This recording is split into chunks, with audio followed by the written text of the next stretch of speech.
Good morning. If you want to turn your Bibles, or I guess you were there, hopefully you're still there, in Isaiah 52. I'll be revisiting that passage in just a minute. And a little disclaimer before we really dive into the lesson here. I make those little handouts for anyone who wants to use them.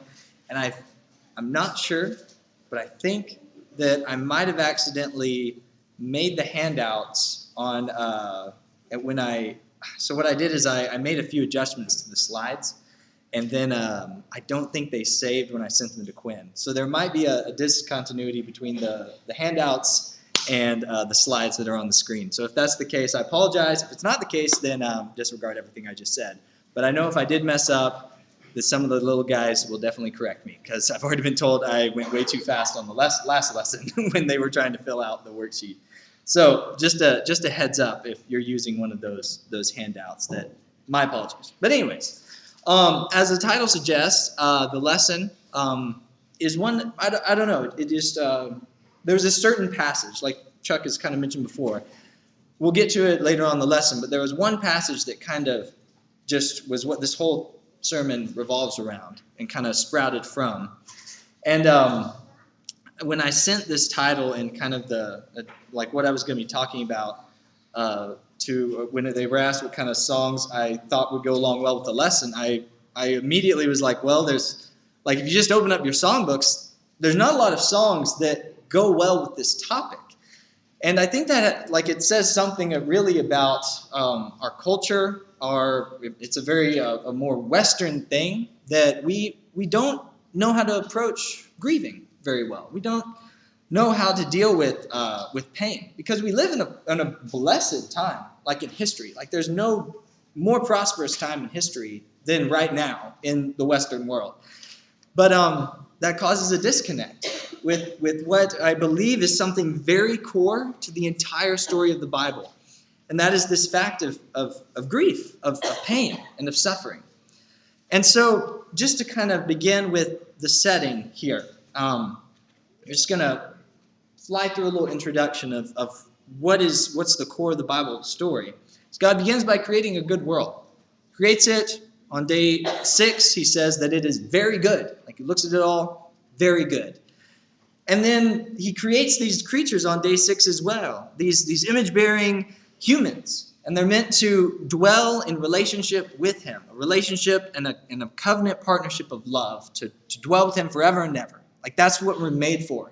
If you are outside of relationship with God, you will never be fully human or fully yourself. We are meant to be in relationship with him.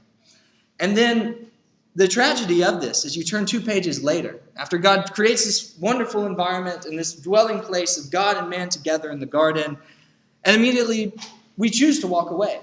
And Adam and Eve serve as something that is true of every single human that has ever lived. Like their story is something that we all walk down that same path. We have this choice. We have this tree of life in the garden. It's the tree of life and the tree of the knowledge of good and evil. And they choose to seize and to take the thing that they were told not to. And we all do that. Like we've all participated in that. We've all heard God's wisdom, and we knew something was wrong to do in our heart of hearts, and we still chose to do that anyways. And that's called sin. And we choose that. Humans choose that. Rejection and betrayal of God's goodness and God's life. And so you don't know pain until you've truly had an experience of betrayal by someone you love. Like when you love someone and you give to them and you are committed to them and they willfully choose to reject that and walk away, that's a brokenness that reaches to the deepest level. That's something that is, I believe it's a universal experience. We all have felt this in some way, in some aspect of life. Rejection and betrayal. Brokenness of relationship. We're off to a warm and welcoming start. Welcome to everyone this morning. But I believe, like I said, this is something that is a disconnect in our Western world today, where we, like it's all like all the advertisements, everyone's smiling and everyone's like enjoying life, and like the good life is being healthy, wealthy, and prosperous.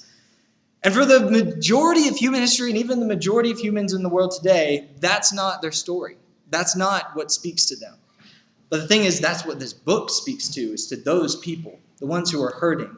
And like Ben talked about this morning, we all are at that level. We all have the brokenness of the world, and we've all participated in sin, and we all see this in our own lives and in the world around us. And so the question is, when it comes to this brokenness, this rejection, this betrayal, to sin, what is God's response to that? And what we first see in the entire Bible is God's response to sin and to brokenness is grief and sorrow.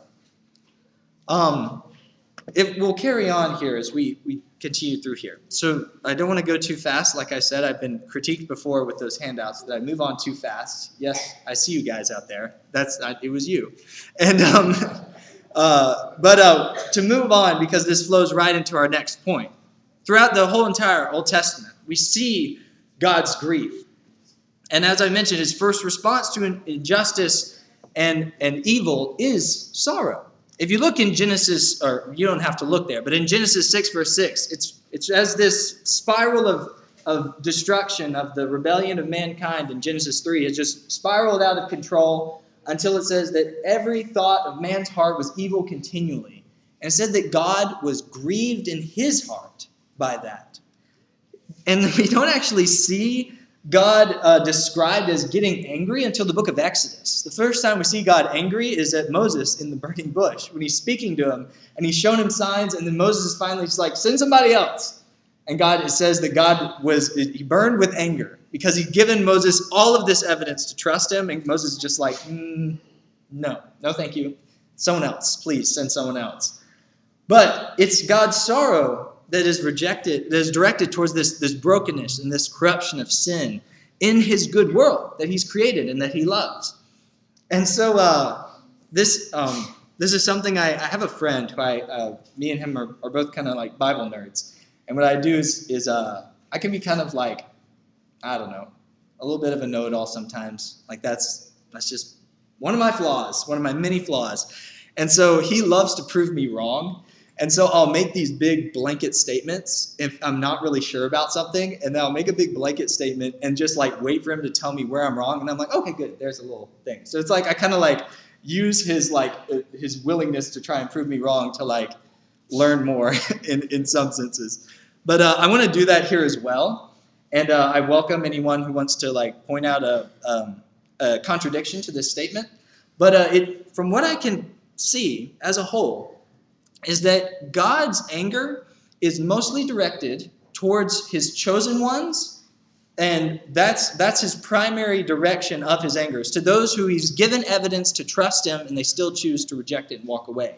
And then when it's those among the world, his anger is usually directed towards those who have a high power status, and they use that high power status to abuse those of lower status. Those are the times when we mostly see God's anger directed. And then his sorrow is his general reaction to sin, to brokenness. It is most often, it grieves God when he sees that. And also I say that statement I welcome any correction on that. But then also there's this type of connection between God's grief and God's anger. And we'll see that at the very passage that kind of spawned this lesson. But we'll get there in a minute. So as we continue through this story about a God who wants to rescue his creation, but we continue to walk away and step away from him and reject him. So what does he do? He begins a plan to redeem and to heal the brokenness and the pain and the suffering. And that's where we'll pick up in Isaiah 52. If you will, look down at your Bibles now. Because Isaiah sees this one to come. And he is described as the servant of the Lord, this one who's going to come and he's going to do this thing. And look how he's described, because it's just full of grief and of pain and of suffering. It says, "Behold, my servant will prosper. He will be high and lifted up, greatly exalted, just as many were appalled before you. So his appearance was marred more than any man, his form more than the sons of men. Thus he will sprinkle many nations. Kings will shut their mouths on account of him. For what has not been told of them they will see, and what they had not heard they will understand. Who has believed our report? And to whom has the arm of Yahweh been revealed? For he grew up before him like a tender shoot, like a root out of the parched ground. He has no stately form or majesty, that we should look upon him, nor appearance that we should desire him. He was despised and forsaken of men, a man of sorrows and well acquainted with grief, like one from whom men hide their faces. He was despised, and we did not esteem him. Surely he has borne our griefs, and our sorrows he has carried. Yet we ourselves esteem him stricken, smitten of God, and afflicted. But he was pierced through for our transgressions. He was crushed for our iniquities. The chastising of our peace fell upon him, and by his wounds we are healed.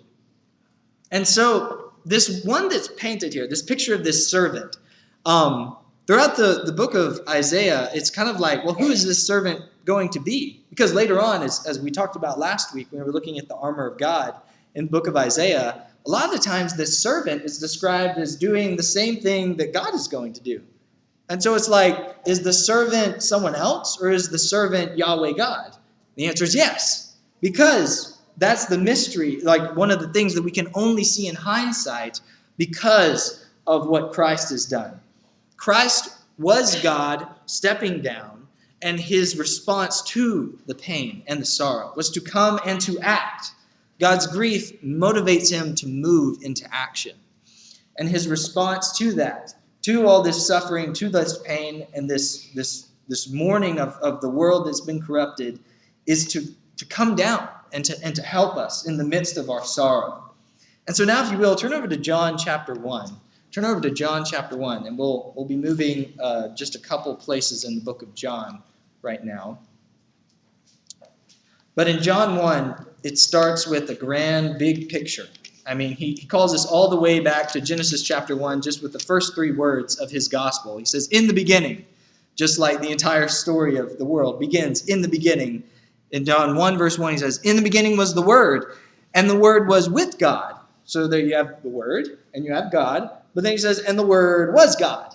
So like that one in Isaiah, is it the servant that's going to rescue and heal, or is it Yahweh God who's going to rescue and heal?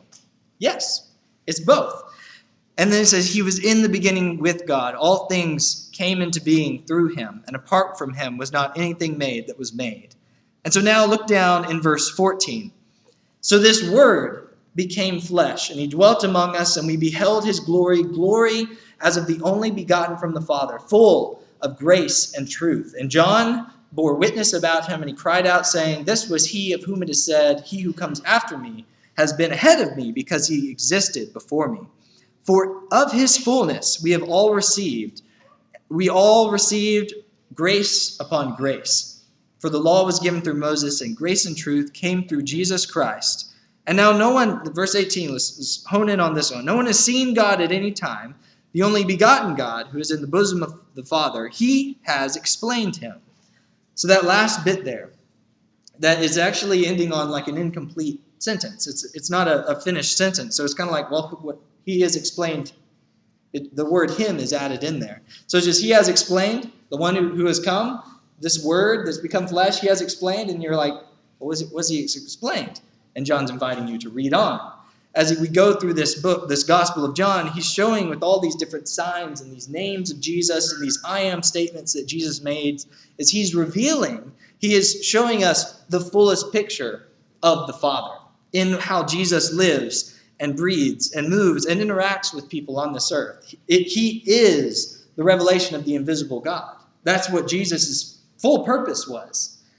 And so this is where we kind of dive into the verse that, or the part of the chapter that spawned this whole lesson. If you will go over to chapter 11 of John, because this is the seventh, wouldn't you know it, and final sign of the book of John, where we see this servant, this man of sorrows, he weeps alongside us. And so in John chapter 11, what's started here, how the chapter begins, is Jesus receives word that his friend, one of his best friends, Lazarus, is sick. And they say, hey, come and heal him. Like, we need you to come to us and heal him. It says Jesus waits 3 days before going.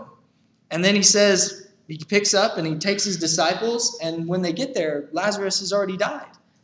And it's surprising and tragic that Jesus, who had the power to heal him, waits And in that span, like Lazarus was sick, like he was suffering. And Jesus waits until he dies, and then he moves and goes down to Bethany to see Lazarus, and go to his grieving ceremony of his loved ones as they're gathering around mourning the death of their brother Lazarus. Mary and Martha, they go out to meet Jesus, and that's where we pick up here in verse 32. In John chapter 11, verse 32, it says, "Therefore, when Mary came to where Jesus was, she saw him, and she fell at his feet, saying to him, 'Lord, if you had been here, my brother would not have died.' And Jesus therefore saw her crying, and the Jews who came with her also crying, and he was deeply moved in his spirit and was troubled. And he said, 'Where have you laid him?' And they said to him, 'Lord, come and see.'" And then verse 35 is the shortest verse in the Bible. But it just says, Jesus wept. And that's okay, sorry. It's very hard to condense this topic into one sermon. This is one of those ones, kind of like the glory of God lesson, where it's just so vast and so real a topic that, like, how do you summarize this in 30 or so minutes? Well, maybe I'll go long and y'all will be late for lunch. But in verse 35, that short, simple statement of Jesus wept, it's like, I remember kind of reading that before and thinking about, well, we see Jesus' humanity in this moment. We see him being a human alongside us and grieving. But it's not that we see Jesus' humanity in this moment. It's Jesus' tears show us a deeper truth about divinity than we could have ever imagined, than any human could have ever conceived. Is that the God of the universe already is grieving and grieves alongside us in the midst of the pain and in the midst of the suffering. Because life is suffering. Life is pain. In physically, mentally, like we're all going to eventually one day deteriorate and die. Like that's the trajectory of this earthly life. That's where we're headed. But Jesus steps down into the midst of that, and he shows us the fullest revelation of the Father, and that he grieves alongside those who've lost a loved one. And then, if you will, look back at verse 33. This is where I was mentioning that the grief of God and his anger seem to have some sort of relationship and closeness to one another. Because that word there in verse 33, where it's Jesus saw her crying, Mary, and Jesus saw those also around her crying, that he was deeply moved in his spirit. That word is to become indignant, to become angry. It's like him seeing this pain that death brings about in the reaction it causes in those he loves, and also the death that's brought about in Lazarus. It stirs him up angrily, in a sense. And then he weeps. It's like these two things are very close together in God. And so with Jesus, what happens is he doesn't just weep alongside us, he also suffers alongside us. Because that's what the cross, that's what it was all leading towards, is his death and his resurrection. Because he suffers and he dies along with all of us. And that's what John, as you're going through the book of John, and John talks about how Jesus is revealing the glory of God. And the glory of God is like his presence, who he is, what his characteristics are. And whenever it comes to the last week of Jesus' life, Jesus says, now it is time for the glory of God to be fully revealed. And what does that look like? But a suffering man on a cross, dying in an act of love on behalf of many. And that's what the full glory of God revealed is the cross. And then that same love that took him to the cross is that same love that raised him from the dead on the third day. And so now, as we continue to move forward, turn to Romans chapter 8. Because Paul's unpacking the life of Jesus in Romans, the fallout of all of that. And in the very heart of Romans, we find a surprising conclusion. So I was trying to think of how to quickly summarize this, but this is the best I got. Imagine an hourglass shape, it's like, you've all seen an hourglass. I don't have to explain it. Imagine turning that on its side, and everything funnels down to a small point and then expands from it. That's kind of like what Romans 8 is. Imagine that hourglass is the whole book of Romans. and everything has been like funneling down, and then like it all comes to this like crucial point in the middle of Romans chapter 8. Like this chapter is the conclusion of the first 7 chapters, and then Paul continues to unpack this wonderful conclusion throughout the rest of the book. If that doesn't land for you, think of it as like the solar system. There's this bright center of the sun, and then all the planets, everything revolves around that. That's kind of like what Romans 8 is, and they're just shotgun approach of all these analogies. One of them maybe will land. But anyways, the point of it is, in the very heart of Romans, like we see all this beautiful like wording and these blessings that we have in Christ and through what he has done and his death and his resurrection and justification and restoring us through his righteousness to be righteous. We come to chapter 8, and in verse 1 it begins, therefore, there's no condemnation to those who are in Christ Jesus. And you're like, yay, woo, like that's awesome, this is great. But as we go to the very core, the very center of this chapter as well, beginning in verse 18, Paul starts talking about suffering. He starts talking about grieving. He starts talking about pain. And then let's just read this whole section here. Romans chapter 8, verses 18 through 29. And then we'll unpack a few things, and then the lesson will be y'all's. So, Romans chapter 8, verse 18, Paul writes here, he says, "For I consider that the sufferings of this present time are not worthy to be compared with the glory that is to be revealed to us. For the anxious longing of creation waits for the revealing of the sons of God. For the creation was subjected to futility, not willingly, but because of him who subjected it, and hope that the creation itself will be set free from its slavery to corruption into the freedom of the glory of the children of God. For we know the whole creation groans and suffers the pains of childbirth together until now. And not only this, but we ourselves, having the first fruits of the Spirit, we ourselves groan within ourselves, eagerly waiting for the adoption as sons, the redemption of our body. For in hope we were saved. But hope that is seen is not hope, for who hopes in what he sees? But if we hope for what we do not see, with perseverance we eagerly wait for it. And in the same way, the Spirit also helps our weakness, for we do not know how we should pray as we should, but the Spirit himself intercedes for us with groanings too deep for words. And he who searches the heart knows what the mind of the Spirit is, because he intercedes for the saints according to the will of God.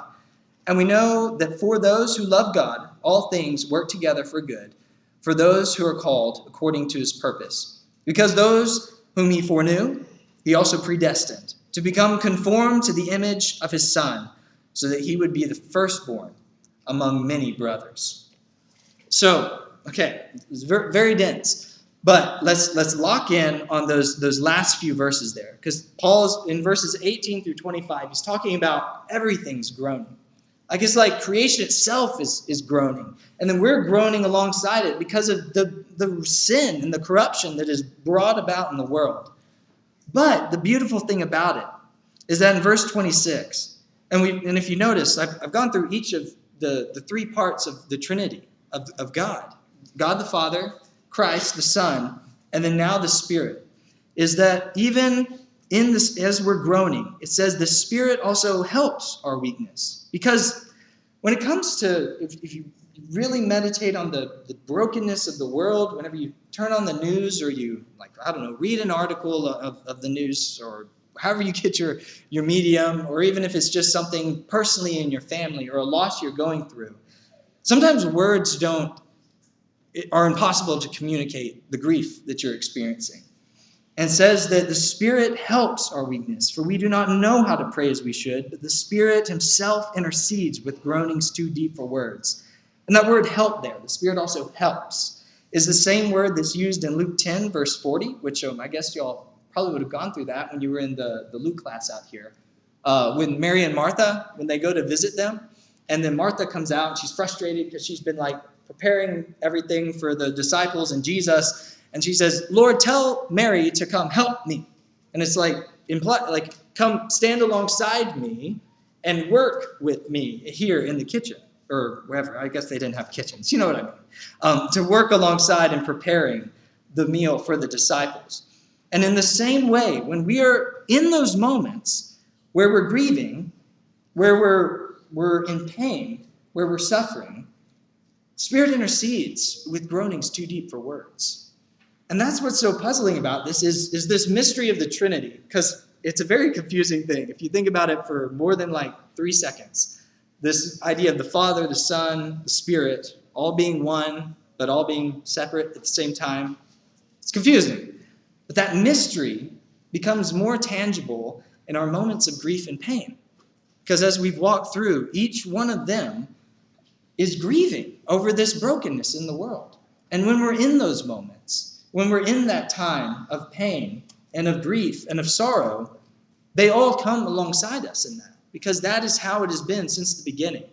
I did the joy lesson a while back now, but this is kind of like the counterpart to that. Because if God is fully present in every moment, then he experiences the most joy, like the birth of every child and like a celebration of a birthday or the celebration of a 60-year wedding anniversary.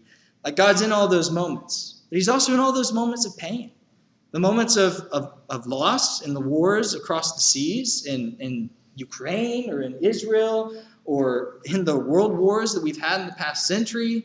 He's at every death, every miscarriage, every murder in downtown St. Louis. Like he's present in all those moments. And so when we're in that time of grief, we stand alongside the grieving God who's already been there and he's already in that pain. And then as we keep moving forward through these verses, I want to hone in on verse 28. I want to hone in on 28 because this is a great like cross-stitch verse hanging on your wall. We know that for those who love God, all things work together for good, for those who are called according to his purpose. But in the context of what we just read about how the Spirit comes alongside us and intercedes for us with groanings too deep for words, like we're grieving and God is working alongside us. And then also as we've looked through like the whole story so far, God is wanting to be in partnership and in fellowship with us. Like that's what his coming was about, is to bring us back into fellowship with God that we had all the way at the beginning in the garden.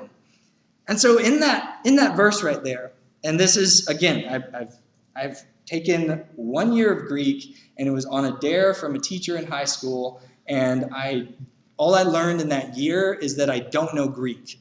And so I'm not a Greek scholar by any means, but I do know people who are, and I had never really quite had this interpretation of this verse kind of set in until studying through this, and then I texted and communicated with a few other professors that I've had in the past who do know Greek, and they all presented with this same idea in verse 28.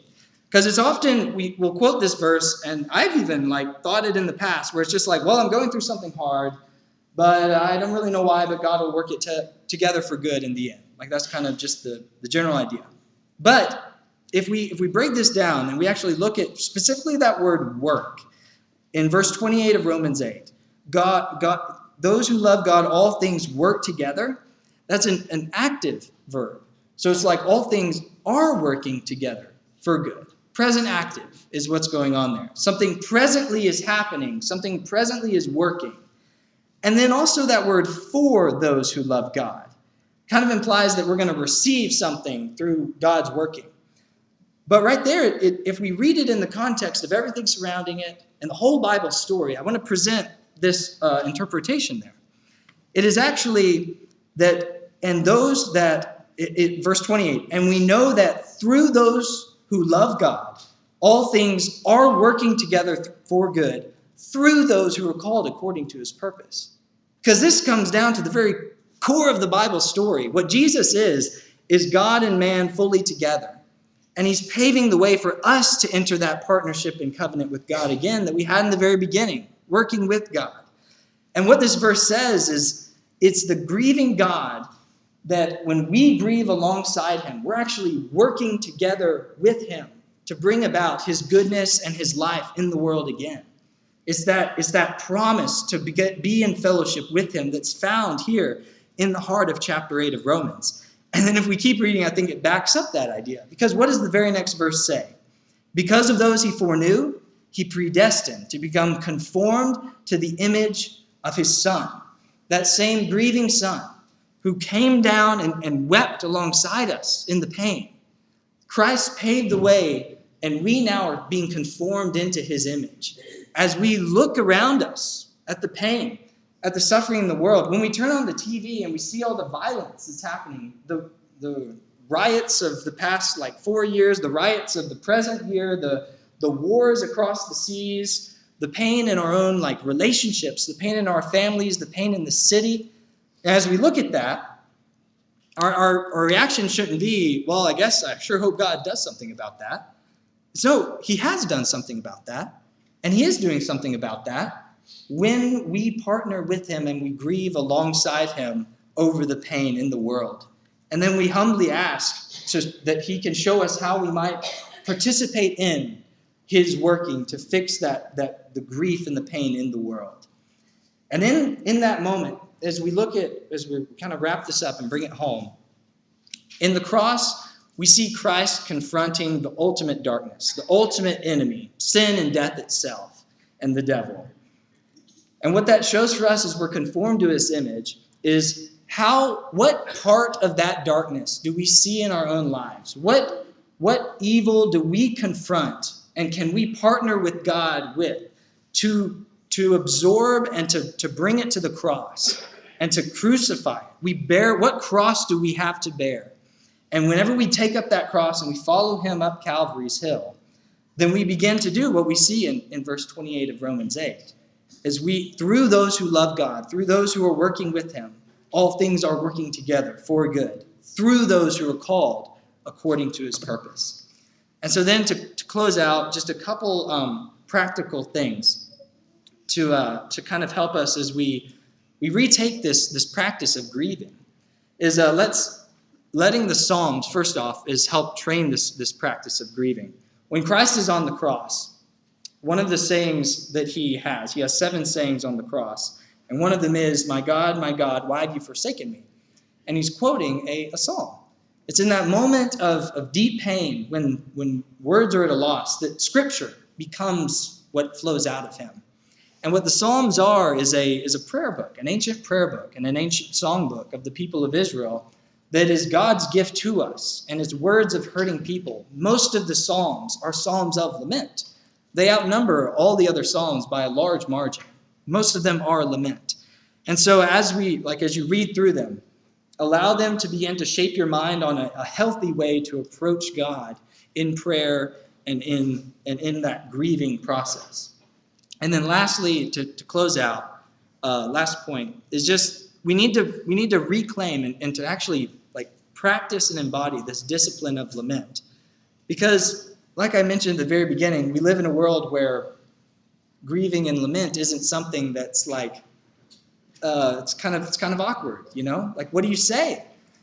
And what we see is, and especially here in Romans 8, is sometimes the groanings are too deep for words. So just bringing our hurt, bringing our pain, and bringing that to the cross and to our Lord is where it begins. And then from there, we participate and we bring about the good working of God in the world again as we share with him in that pain. And so this was a heavy lesson to try and to put into words, but I hope it's been helpful. I hope you can see what Christ showed us when he came down and he grieved alongside us. That's the full revelation of how God has always been. He is the God that grieves the corruption and the pain of his good creation. And what he did is he allowed that grief to cause him to act. Because when we move towards and we willingly confront the darkness and the danger in our own lives, then we participate and we become conformed to the image of the Son. And so that has to begin, though. And so as we extend the invitation to anyone here this morning who hasn't started down that road, it's a road of pain and it's a road of sorrow, but it's the road that leads to life. And like Paul said, the sufferings of this present time are not worthy to be compared to the glory that will be revealed.